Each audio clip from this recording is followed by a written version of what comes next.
இப்ப நம்ம பீஃப் பிரியாணி எப்படி பண்றதுன்னு பார்க்கலாம். பீஃப நல்லா கிளீன் பண்ணி, கட் பண்ணி வச்சுக்கலாம்.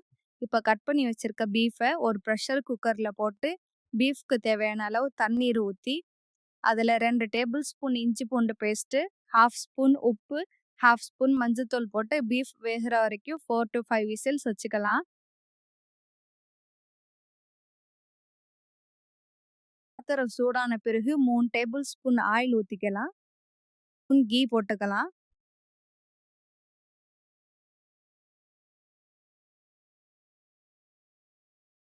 தம்ப இலை 2 போட்டுக்கலாம்.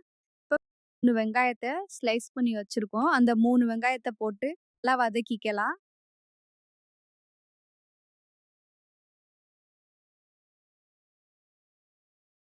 2 பச்சை மிளகாவ போட்டு வதக்கிக்கலாம்.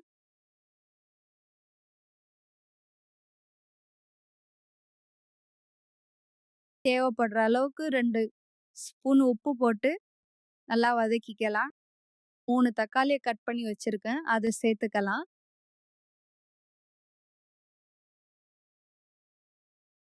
தக்காளி நல்லா வதங்கின பிறகு இஞ்சி பூண்டு 2 ஸ்பூன் சேர்த்துக்கலாம்.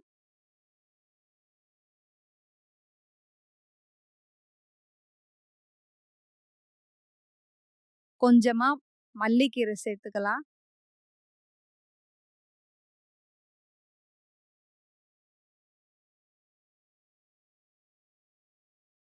தயிர் சேர்த்துக்க போறோம்.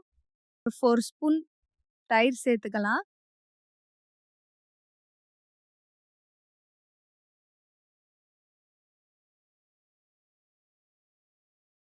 தயிர் சேர்த்த பிறகு நல்லா வதக்கிட்டு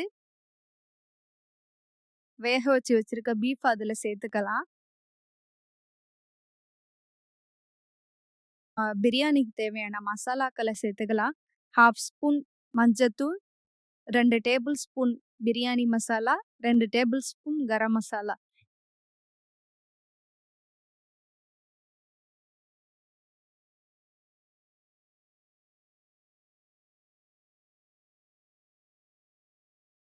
மசாலாக்களை நல்லா கலந்துக்கலாம்.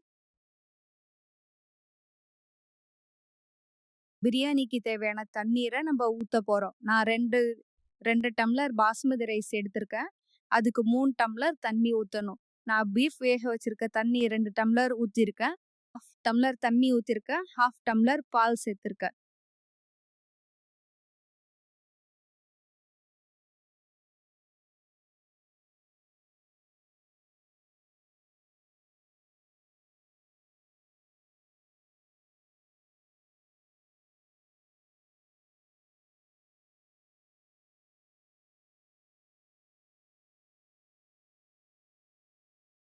இப்ப தண்ணி நல்லா கொதிச்ச பிறகு நம்ம ஊற வச்சு வச்சிருக்க பாஸ்மதி ரைஸ அதுல சேர்த்துக்கலாம்.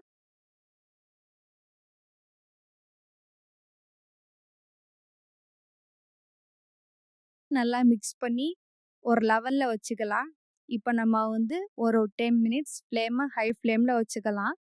இப்ப ரைஸ் தண்ணீரும் சமமா வந்த பிறகு இப்ப நம்ம அதுக்கான தம் போட்டுக்கலாம். தம் போட்டு நம்ம ஒரு 10 மினிட்ஸ் வச்சுக்கலாம்.